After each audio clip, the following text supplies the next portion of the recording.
চাঁদপুরবাসী আমি কিন্তু চলে আসি তোমাদের এলাকায়। আমি এখন আছি সদরঘাট লঞ্চ টার্মিনালে, আর আমরা আজকে যাব চাঁদপুরে। তো এখন বাজে সকাল 9টা। তো আমাদের লঞ্চটা কিছুক্ষণের মধ্যেই ছেড়ে যাবে। তো আমরা ওইখানে গিয়ে দুপুর 1টার মধ্যে পৌঁছাবো। তো এখন আছি আমরা লঞ্চে। আমরা আজকে লঞ্চে ভাত খাচ্ছি, ভাতের সাথে ইলিশ মাছ এবং ডাল। এটা টোটাল প্যাকেজ হচ্ছে 200 টাকা।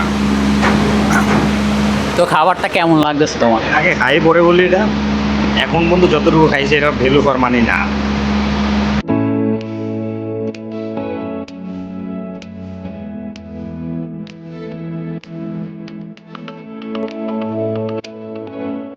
ঢাকা থেকে লঞ্চ ছেড়ে আসার কিছুক্ষণ মধ্যেই পৌঁছে গেল মুন্সিগঞ্জ লঞ্চঘাটে।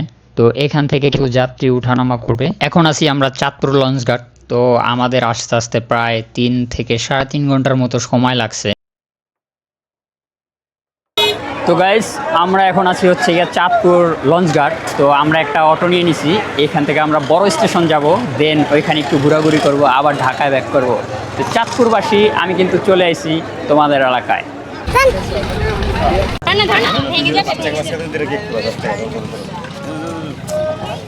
গাইস, আমরা এখন আছি চাঁদপুর মোহনাতে। তো এইখানে আসলাম একটু ঘোরাঘুরি করব এবং কি রেস্ট নিব, দেন হচ্ছে গিয়ে কিছুক্ষণ পরে আবার খাবার খাইতে যাব, আবার চলে যাব হচ্ছে গিয়া ঢাকাতে।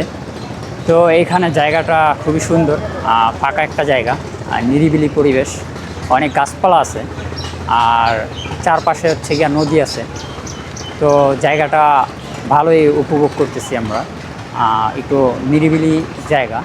চাঁদপুরে অন্য কোনো ঘোরার বা হচ্ছে গিয়া মানে বিনোদনের জন্য পার্ক টার্ক হইলে আরও ভালো হইতো। তো ওইগুলি এখানে আশপাশে আছে কিনা তাও জানি না।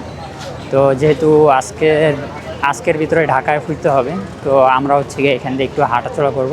তো আপনারা যদি আসেন এরকম চাইলে এই বোর্ডে করে ঘুরতে পারবেন।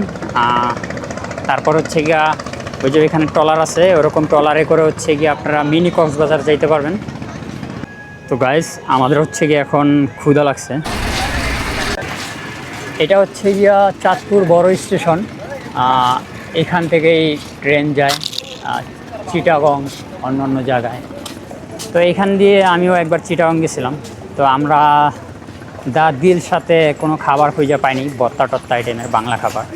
তো আমরা এখন হচ্ছে গিয়ে অন্য একটা প্লেস আসছি, এখানে দেখব ভর্তা পাই কিনা।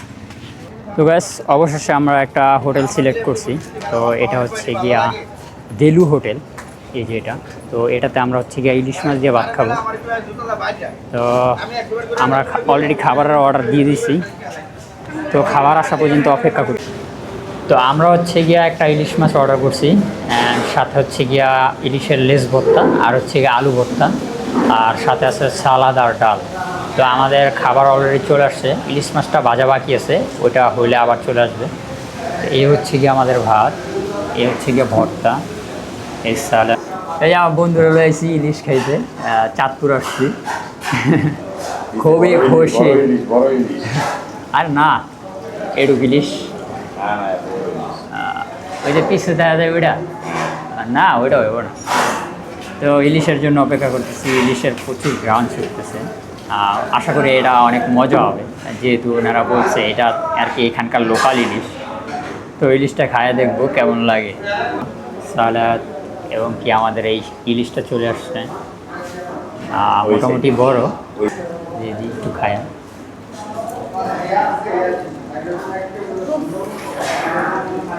বিসমিল্লাহ।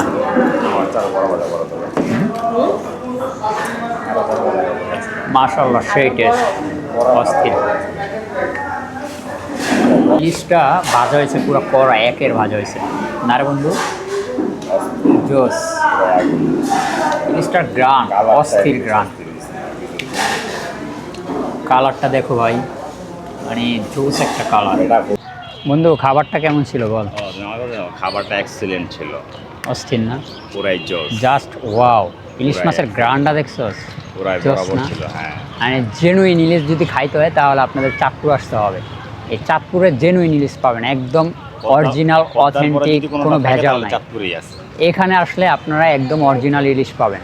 তো খাবারটা খাওয়ার পরে জাস্ট ওয়াও, ফিদা হয়ে গেছে। আর আমরা এখন আছি হচ্ছে গিয়ে রেলওয়ে স্টেশনে। এটা হচ্ছে চাঁদপুর রেলওয়ে স্টেশন। এখন আপাতত ট্রেন নাই, চলে গেছে, পুরো ফাঁকা রেলওয়ে স্টেশনটা। এখানে একটা ওভারব্রিজ হইব, ওই যে স্টেশনটা দেখা যায়। তো আমরা এখানে একটু ফটোশ্যুট করব, দেন হচ্ছে কি আমরা ঢাকা চলে যাব। এই চাঁদপুরবাসী তোমাদের এখানে এসে আমরা বেশিক্ষণ থাকতে পারলাম না, পরবর্তীবার আসবে ইনশাআল্লাহ। ইনশাআল্লাহ। তো গাইস, আমাদের চাঁদপুর ঘোরা শেষ। তো আমরা এখন হচ্ছে গিয়া লঞ্চঘাট আছি। তো আমরা এখন ঢাকায় ব্যাক করব। সুন্দর একটা তো টিফিন নিব, দ্বিগুণ জার্নিটা অস্থির হবে আশা করি। তো আমার সাথে আজকে আমার বন্ধু আছে, অ্যান্ড আমার বন্ধুরা তো সবাই চিনই, ইজ রানা। তো আমাদের জন্য হচ্ছে লঞ্চ অপেক্ষা করতেছে। কোন লঞ্চে? এগুলো হচ্ছে গিয়ে ঢাকার লঞ্চ। তো গাইস, এটা হচ্ছে গিয়ে চাঁদপুর লঞ্চঘাট। এদিকে একটা লঞ্চ আছে, আর এদিকে হচ্ছে গিয়ে মানুষজন লঞ্চে ওঠার জন্য দাঁড়ায় আছে। তো এদিকে অনেক লঞ্চ পাবেন, 1 ঘন্টা পর পরে আর কি লঞ্চ এই জায়গা থেকে সাইরা ঢাকার উদ্দেশ্যে যায়, অনেক লঞ্চে পেয়ে যাবেন।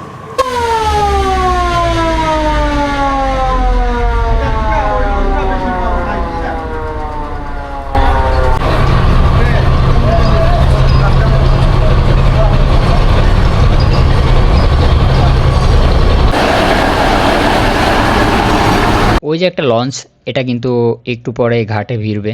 তো এইখানে প্রতি ঘন্টায় একটি করে লঞ্চ আসে এবং কি এইখান থেকে প্রতি ঘন্টায় একটি করে লঞ্চ ছেড়ে চলে যায়। তো এটা একটা ব্যস্ততম লঞ্চ ঘাট বলা যায়। তো গাইস, আমাদের লঞ্চটা ছেড়ে দিছে, আর একটা লঞ্চ ঢাকা থেকে আসছে, এটা এখানে ভিড়বে। তো গাইস, আমাদের লঞ্চটা ছেড়ে দিছে, আর একটা লঞ্চ ঢাকা থেকে আসছে, এটা এখানে ভিড়বে। তো যদি কখনো আপনি লঞ্চ ভ্রমণ করেন, সেই ক্ষেত্রে আপনার সঙ্গে 2-4 জন নিয়ে আসবেন, না হলে আপনি কিন্তু অনেক বোরিং হয়ে যাবেন। আর লঞ্চ ভ্রমণ করতে বিকেলবেলা অনেক মজা। বিকেলবেলা ছাদ থেকে অনেক সুন্দর সুন্দর ভিউ পাবেন, অনেক সুন্দর সুন্দর দৃশ্য দেখতে পারবেন। তো আমরা ছাদে ওঠার পরে সূর্য মামা আস্তে আস্তে ডুবে যাচ্ছে, তো সূর্যটা অসাধারণ লাগতেছিল ছাদ থেকে। তো লঞ্চের ছাদে আসলে অনেক ভালো একটা মানে বিকেল পাওয়া যায়। বিকেল টাইমে অনেক ভালো লাগে জায়গাগুলা, নদীগুলা। তো আশপাশে অনেক ভালো ভালো সুন্দর সুন্দর পরিবেশ দেখা যায়। তো আমাদের লঞ্চ অলরেডি ঘাটে চলে আসছে, সদরঘাটে। তো আজকের ব্লগটা এই পর্যন্তই, দেখা হচ্ছে কোনো একটা পরবর্তী ব্লগে। ভালো থাকবেন, সুস্থ থাকবেন, আল্লাহ হাফেজ।